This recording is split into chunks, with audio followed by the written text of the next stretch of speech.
Hello again, welcome.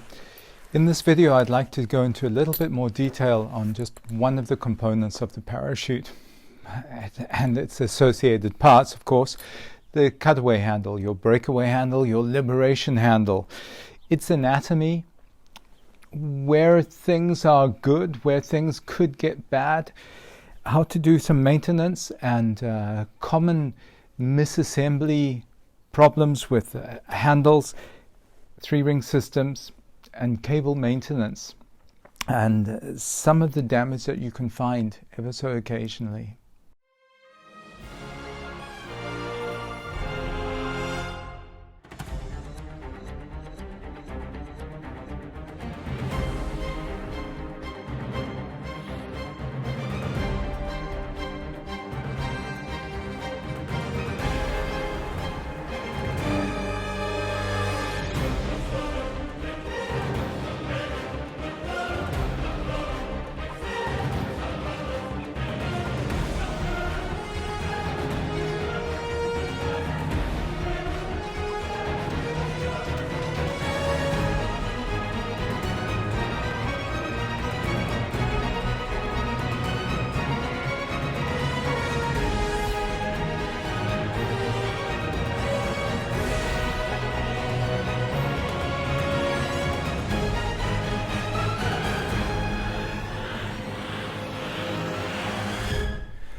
So why do we experience difficulties with making our emergency procedure? In particular, we're talking about actually starting it off with once we've come to the decision of making a cutaway, having a cutaway. A lot of people talk about, I couldn't cut away, it was very high forces. There's several factors that come into play here. Technique, how often have you practiced? Do you peel the handle? Are your cables lubricated? When you peel and you punch with well lubricated cables, are the housings properly designed? Do they have the correct spec? Are they attached in the correct way? When you're spinning up under a malfunction and you need to peel and punch, if your housing on this side or this side is too much tension pulling down, the loop is going to be under excessive load. It's not unusual to find people assembling a three-ring system incorrectly. That's going to significantly affect your ability to make a cutaway. It might happen automatically when the riser breaks because it's been misassembled, or worse still, it might mean that it's impossible to cut away unless you use a safety device, like a line separation device. We're not allowed to call them hook knives anymore because of security concerns at airports. What else is going on? Twisted risers. If the twists are all the way down into the bottom and include the risers, the tail ends of your three-ring system cable release, if it's caught inside the risers, pinched into place, it's going to be high load to make a cutaway. Be sure you're jumping with tubes inside your risers if you're in the category of jumper that's potentially going to be experiencing a tight riser twist. So the tail end of the cable tucks away behind back riser. Notice these risers have no tubes in them, like the good old days. Back when we had better housings, lubricated cables, people would still report having extremely high resistance during a cutaway. Probably cable not lubricated can help. People using an incorrect technique to remove the handle, trying to pull good quality Velcro off in shear, will significantly increase its load. So peel is always important. But if you were jumping a canopy that was like a thoroughbred racehorse and got away during an opening and decided to spin up on you, if this line twist came down and included the risers, the tail end of our cables would be trapping the tail end of the cable and make cutting away really quite an effort. Okay, so some clever guy discovered a simple solution. Fit a tube. This particular one's a metal one. You can get plastic tubes fitted. Something you want to have in here. So if your risers were involved in a twist, the cable does not get pinched into place. Now, it's not necessary if you're jumping a nice conservative canopy that's not in the category of malfunctioning violently, but it's certainly not a step backwards putting these in. If you're jumping a high-performance canopy, under no circumstances should you be jumping with risers like this. No tubes. Tubes that could be fitted into a riser to avoid that your yellow cable tail end gets trapped inside. You wouldn't want to just throw it up in there without it being secured somehow. This slipping down, following the cable and locking your riser in place would not be good.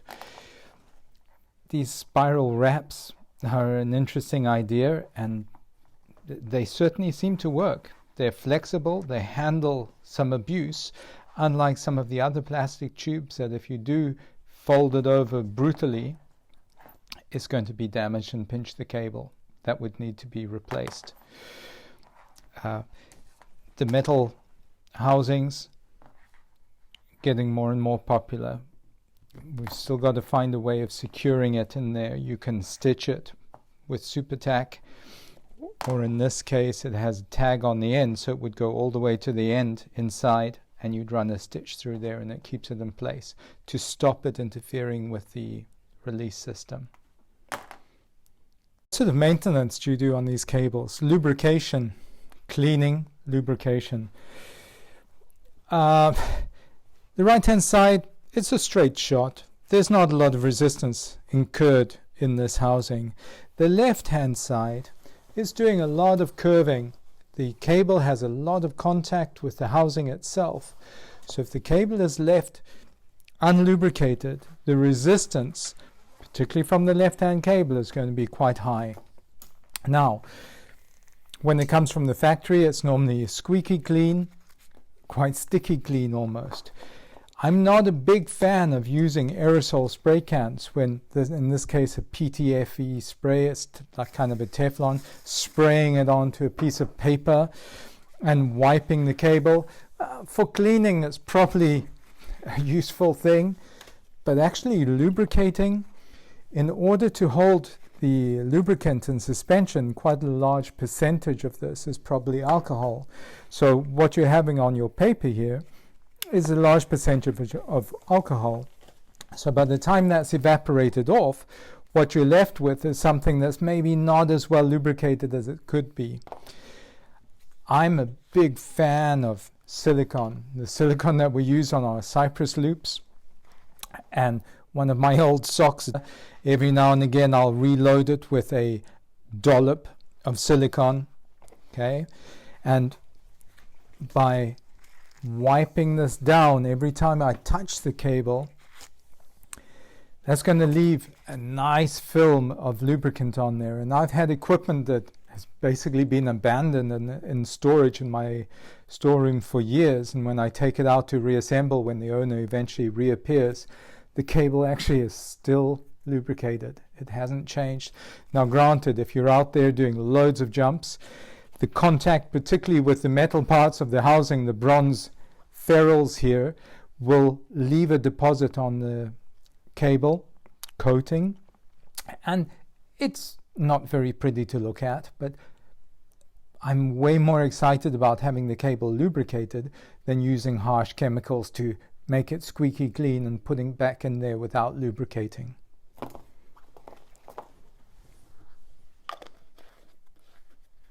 High G-forces in a rotation with a sporty little canopy. What else is happening to us? The hypoxia, the dazed and confused effect that we get, the euphoria, the confusion with losing the horizon because of our balance system being toppled during the rotation. These all make it more difficult to carry out a good, healthy procedure. The cable to the right-hand riser is short. The cable to the left-hand riser has to go all the way around the back, around and to this side. Okay, so when you pull your cutaway handle, do not expect to see both ends of the cable exposed, unless you have DNA of an orangutan. What does the handle look like on the inside? Let's see inside here. So if I peel the skin back and break it down into its components, The cover has a nice attachment point, and the cable is nicopressed into the Type 4 tape in this case. Good, substantial, super strong. Inside we have a harder piece of plastic, a bit of tubing basically. Okay, it's nice and solid, and a bit of tape wrapped around it and stuck into place. Simple as that.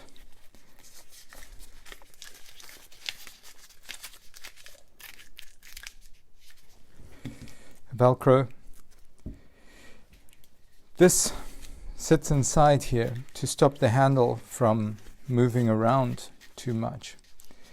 That's the theory, at least. It doesn't really work in reality, but there are some other parts that it helps with a little bit, which we'll discuss later.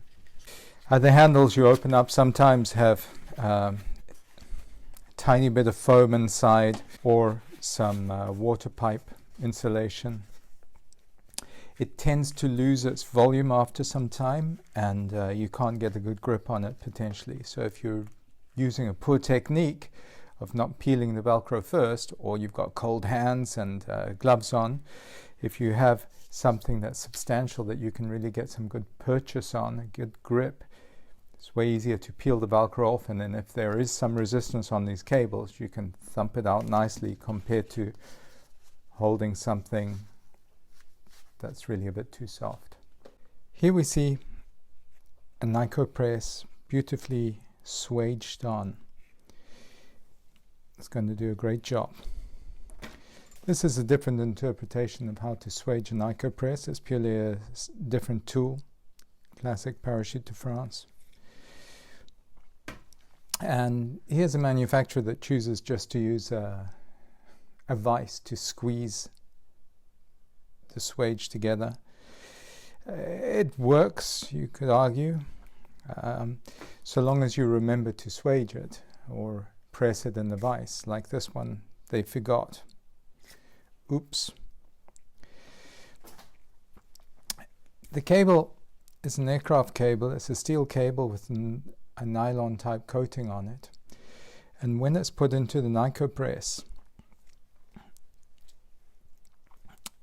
the diameter of the cable and the size of the nicopress determine the position and the tool that you use.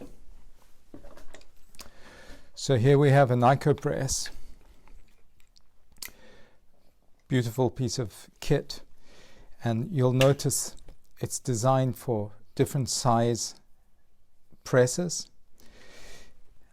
I've marked mine so I eliminate some of the human factors. If I use this position on the tool, my cable will be swaged well. Often I've found cables that have been swaged using the next size up, so they appear to have been squeezed, but they haven't been squeezed enough, and the press can actually slide up and down the cable.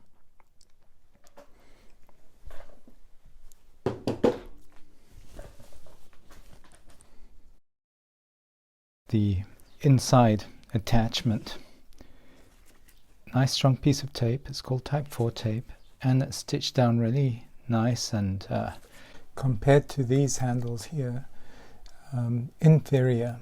There's a chance if you're really pulling on that strongly, it's going to pull out. Not good. A way to test it is to pull on the yellow cable and see if the bottom of the handle distorts, and at least you know it's still attached inside. On the older designs, newer handles aren't necessarily stitched to the bottom of the handle. So when I'm inspecting the cable before reassembling it, I'll run my fingers along it, using my fingernail actually, and if I can feel a rough spot, for example here, I'm not going to be happy to put this back in again. Notice the damage on there. How does that happen? Well, the end of the housing, there's a ferrule.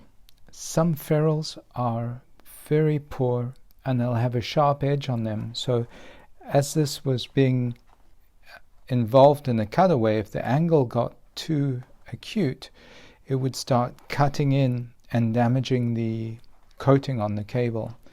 So replace the cable for sure, but make sure the ferrule is sorted out as well.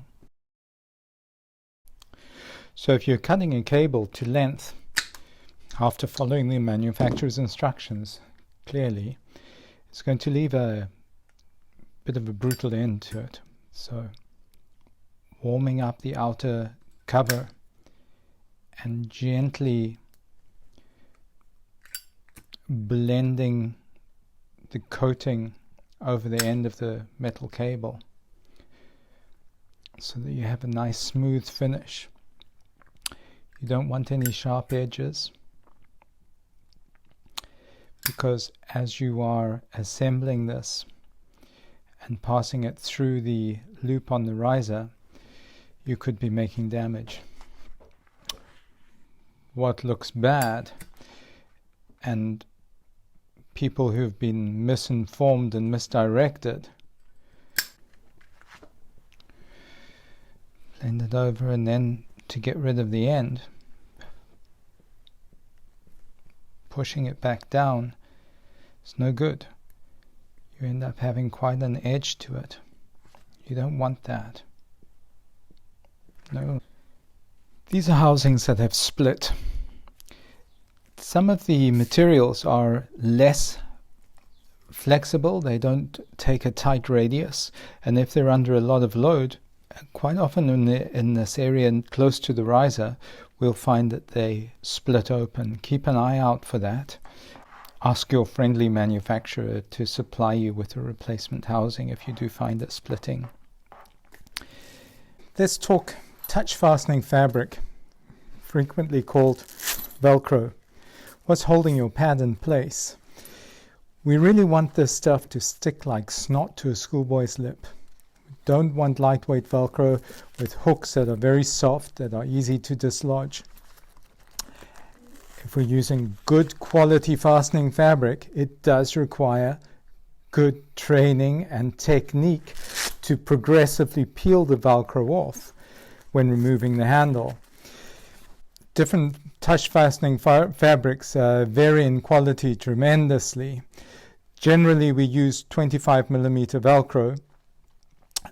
On the main lift where there's a bit of loop Velcro, feminine as it's sometimes called, and on the handle itself we have the hook Velcro. If the hooks are soft, they don't give much resistance to the loop fastener. When the hooks are a bit stronger, we get a definitely better traction there. Okay. Some manufacturers sadly have chosen to use smaller than 25mm Velcro, so we have even less surface area and frequently see handles falling off. If there's a bit of a rugby scrum on the exit, or you're not careful brushing past your own body while you're flying in the sky, we do see handles coming off. I frequently replace the Velcro to a good quality and make sure the people who are using the equipment are properly educated in the technique to peel and punch. Okay. When we have the ripcord and the classic D handle, of course I'm replacing Velcro that's not suitable, and it's held on in a way that's going to give me better traction. We don't need to peel when you're using a metal handle, because the pure fact is as you're pulling it out, it peels the Velcro open. If you chose to have a soft pad on this side, very definitely you want to be peeling the handle off before punching it out. Practice this on the ground. Keep your surprises with your feet on the ground, not 200 feet above the ground. For most people, it's not every day that you're wearing a parachute on your back. If you're falling towards the ground, then you need to do your emergency procedures. If you've deliberately practiced, you're going to have a much better chance of being on another load soon. And see, build up your skill levels and your confidence that you're capable of looking over your shoulder without having to tell people who are watching that you were inventing a new freestyle move. Just keep smiling and tell everybody what you're doing is intentional, but use it as skill building techniques. Okay, exit the aircraft and and learn how to trust your body position. Okay.